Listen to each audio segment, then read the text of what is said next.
How y'all doing? I am excited to be here. I'm probably more excited than usual because I took the risk and had Seattle's best coffee in Jackson. I don't know if that makes sense to you, but it doesn't make sense to me. That is some strong coffee, no matter what state you're in. I think I grew hair on my chest. I think I hit puberty as a result. That is not normal coffee. I want to thank you so much for coming here this morning. I want to thank Mississippi Public Broadcasting. Can we give it up for them, please? A couple years ago, I spoke in Minneapolis for Minnesota Public Broadcasting. Things got a little spicy. I don't know what it is with me and public broadcasting, but I tend to have fun with y'all. So strap up. It's going to be fun. One of the things that I'm often aware of when I come down south is certain differences. So I watch the local news, and y'all got a cow loose on the freeway.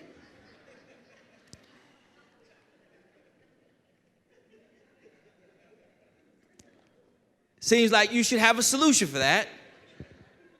We call them fences up north. There are other things I noticed, like this flag and that one. I didn't come here to make friends. I came here to make an impact. Because what I've seen is that when I get the opportunity to come back to Jackson, I've been to Hines before, I find myself in a peculiar place. And that is, I'm tired of talking. I'm tired of people asking me to come to motivate kids when the kids are not the ones who need the motivation.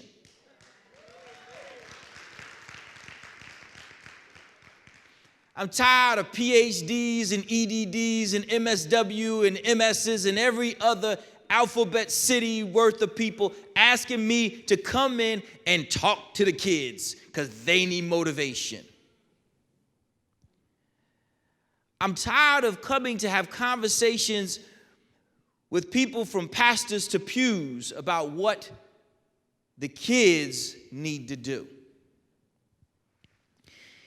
One thing I know when I'm here is that it doesn't take long to pass a church, and then another church, and then another church, and then another church next to the church, behind the church, which is in front of another church, next to a mega church, behind the other church. And so what I'm convinced of is that you have the capacity to preach the word, but do you have the will to teach children to read words? And so when I come to a community that appears to be as religious and as Christian as you, I'm compelled to go into the book. I'm compelled to go into the Bible and ask us to think about the very faith that we claim to practice. Now, for some of you, you may think, wow, I'm a Baptist. It's Tuesday. I just left church. Service just ended about 20 minutes before I got here. But this is a different kind of conversation. This is one that should help you to tap into what motivates you to make the decisions that are necessary to save this community, not from the children, but from the grown people. We've often heard the last shall be first, and the first shall be last, right? It's Matthew 19, verses 29 to 30. But what we don't remember is what precedes that. What precedes that is a statement about sacrifice. Those who sacrifice, those who live in sacrifice, those who lose in their home or their families for me, for God, those who sacrifice for me will benefit 100-fold and have everlasting life. Both. 100-fold means right now you will benefit for your sacrifice and have everlasting life. Where does that play in the conversation around modern education in Jackson, Mississippi? Where does that fit in a place that has organized around the idea of dropout prevention because the dropout rate is so high? Where does the notion of sacrifice fit into a conversation with an educator who sometimes goes to church, in a college for many students who have yet to find the academic center? How does this fit? Well, we find ourselves in a place where the children do not reflect a community that has sacrificed. I, as an educator, can always tell when the parents have sacrificed for their child. You can tell a child that's loved. You know, we often hear the statement, tough love. If you've ever been in love, all love is tough. Some love is real, real tough. Some love is so tough, it's hard to like.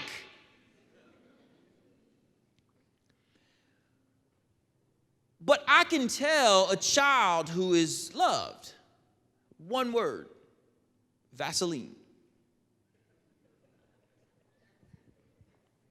Explain that to the folks around you. Many African Americans, when we love our children, we grease them up. Matter of fact, if you pat some of these sisters down right now, they got a big gigantic, it's got to be Vaseline. It says Vaseline, can't be store-bought, can't be CVS, can't be Walgreens, got to be Vaseline because we're real brand specific. We grease up our children, they come in shining.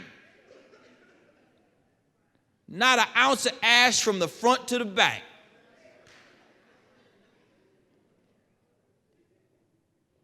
Mama sees him walking out the house with an ashy knuckle. She will tackle his behind in the front yard, roll him over, grease him back up, send him on his way. Ma, I can't feel my hands. But you're shining, baby. When we make the sacrifices, we put the children's needs before our own. We create circumstances that are necessary in order for the children to succeed now as opposed to the adults. The reason why it's said that the last shall be first and the first shall be last, because those who are first now will not be first when judgment day comes.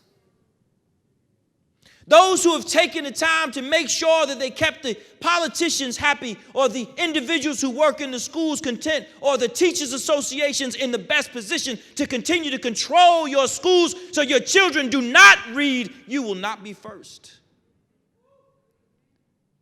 You will not be first. Because if you believe anything, you believe that God has given us a gift, and the gift is a child. And the expectation is that we are entrusted to give that child and raise him up so that he understands that he is loved. A loved child just looks different. Loved children just look different. A loved community looks different. It doesn't look like Capitol Avenue. How is it possible that I am a visitor to your city and I am blocks away from the governor's mansion, and I pass by shuttered building after shuttered building, and I notice it? It's not because I'm brilliant, it's because I can see. Cohen's is closed. Every single storefront is closed. How is it possible to say that you want a downtown revitalization when you don't have a downtown academic program that's going to draw people to your community? What person with resources is going to move to a community that is so focused on the adults and the short term that it will come up with program after program that is not delivering?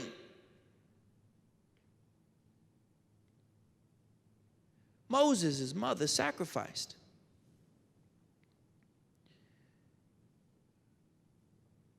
She sacrificed. She set her child adrift in the Nile, we're told.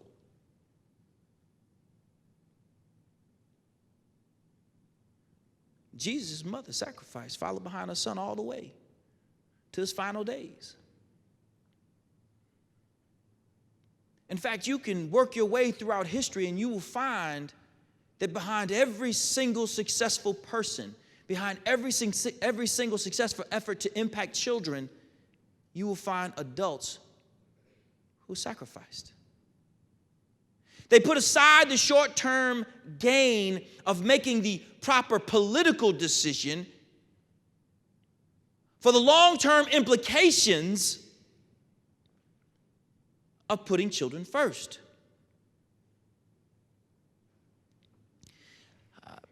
Bishop T.D. Jakes, preached last weekend, and he said that for all his life, he figured that he was raising his children to take care of themselves, to be independent, until such time as his own mother became sick. He said when she became ill, it became clear that his world had been overturned. He said that he understood that no longer was he raising his children to be independent, but he was raising his children to take care of him.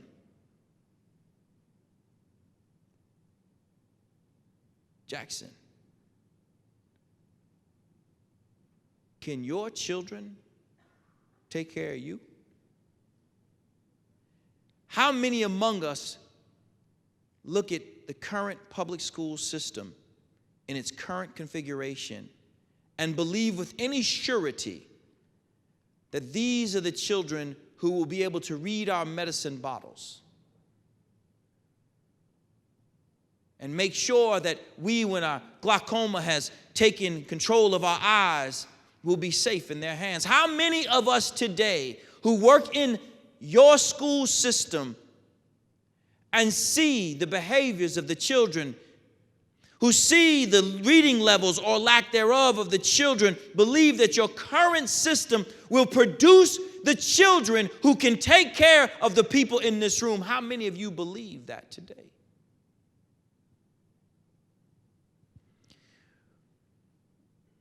We know how to run good schools, but the problem that we're faced with is that we don't have the will to do so. We are looking for the shorthand, the political answers that will make it make sense so that we make the change that is most appropriate, the one that will create the least amount of controversy. But every single person who has ever made an impact worth talking about from generations to come has not traveled that road.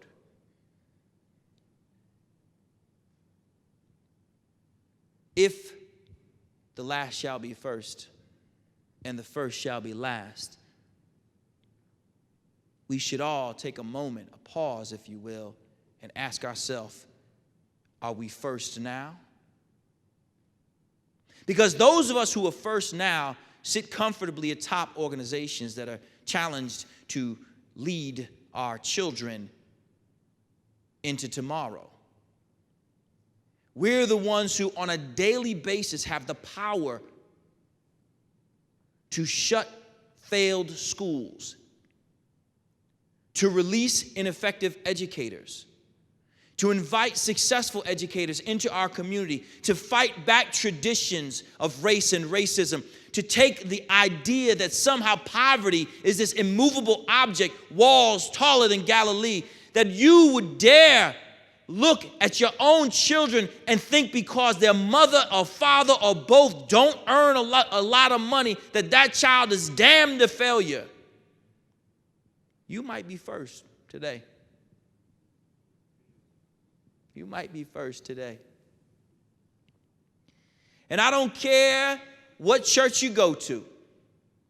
I don't care how big your congregation. The good book says that those who sacrifice for him, which is in this case to be godlike is in fact to be a person who puts the least among us first. The least among us are not the teachers, not the principals, not the superintendents, not the assistant superintendents or the assistant superintendent or the assistant superintendent next to the superintendent of instruction. Not y'all. You ain't the least. You stopped being the least a long time ago. The least are the black and Latino children who are poor, who you know are in school right now or a place called a school that you know you would never send a child of yours to. You know it in your soul. And don't give me, well, you ought to understand. I don't gotta understand because I'm confused. I'm confused how someone can call themselves an educator, sit atop an organization that doesn't educate and feel good about themselves.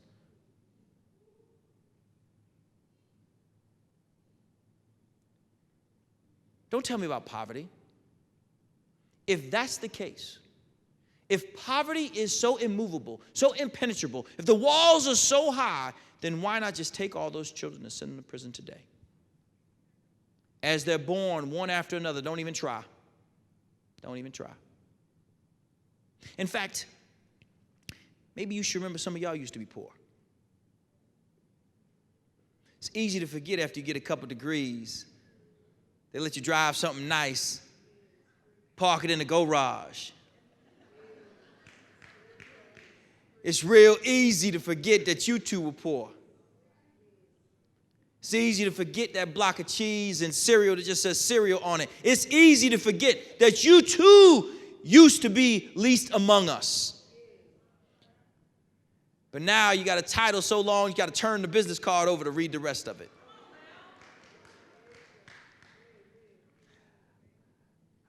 I'm tired. I am tired of being asked to come to motivate children when the kids are fine. Want to motivate kids, send them to a school with motivated grown people. It's real simple. Send them to a place where they know they're loved, not hated. Send them to a place where they'll walk by the teacher's lounge and they won't hear teachers dogging them out. Oh, yes. Mine is a different calling. I am called here today to remind you of your faith roots.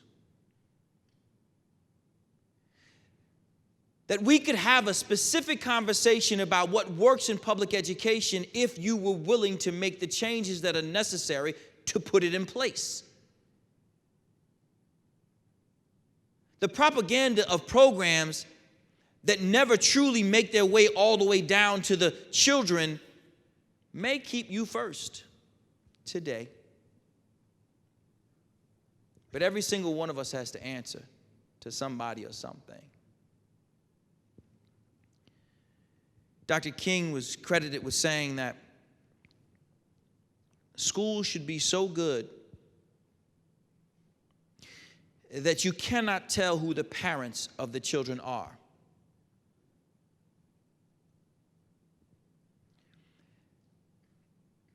If you read Matthew,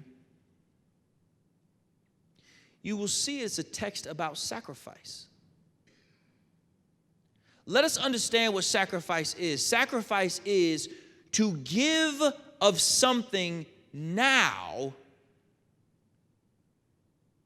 whether that be your position as a job itself or your comfort, so that we may benefit now and ever after.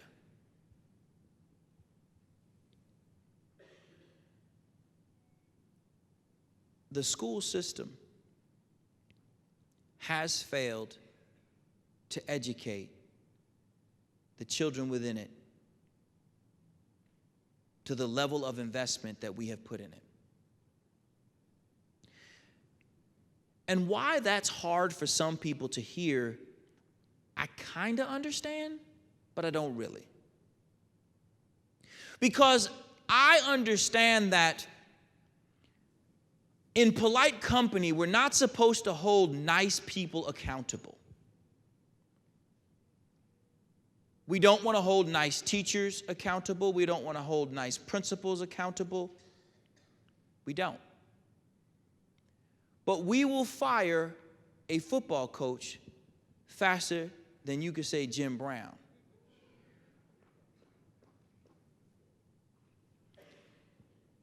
Bizarre, really,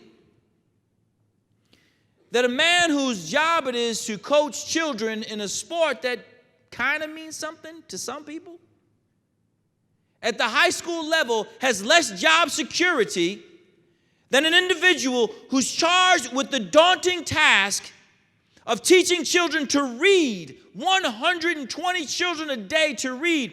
She, he, they can post numbers in which only 30% of the children are reading at grade level, and we feel bad for her.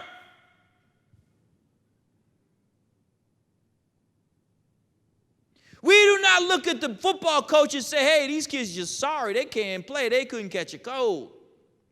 We expect this man to be able to perform miracles, to take children who may or may not be athletes,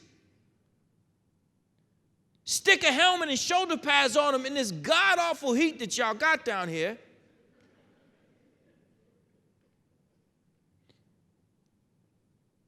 and beat other children. You have less patience with your football coaches than you do your English teachers, and then you wonder why you got good football and bad English. Oh, y'all ain't got to clap. Oh, no. That's not what I'm here to do. You, this community,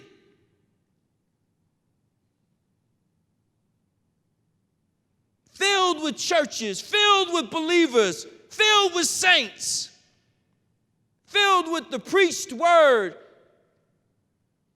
In some counties have over a third of your adults who could not read a cereal box.